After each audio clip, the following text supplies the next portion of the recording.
Ayun na.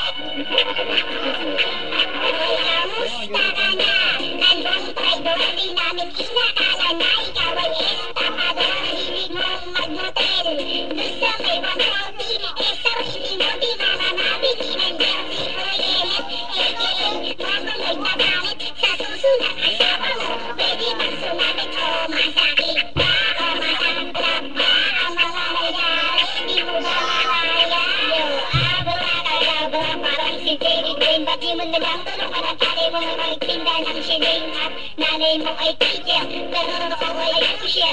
Pagdating ng gabi anak ng puta, agogo dancer. Dun sa may ermita, doon ko siya nakita. Wala mo sa'yo kaya siya nagpapakuta ko. Yaman na hitan ko, bakit mo kami NS pa? Tandaan mo mo hindi matapos sa langwin pa. Tapos sinang blessing na ang asawa mo sisya. Pwede pa malampas, pero di bale na. Ako'y magtitiis, di ko kinahilig. Kaya kumain ng tubig. Pag mainit at ikay kumalunod, ang nanay mo may cancer ka na sa suso.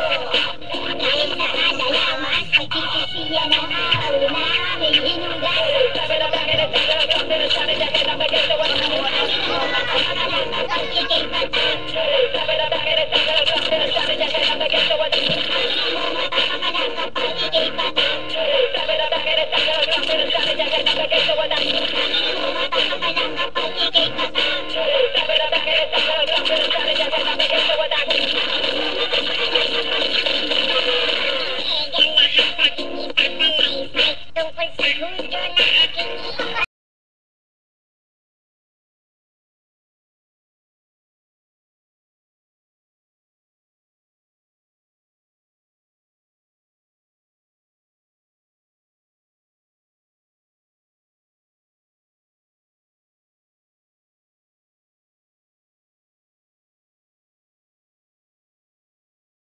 Gumawa na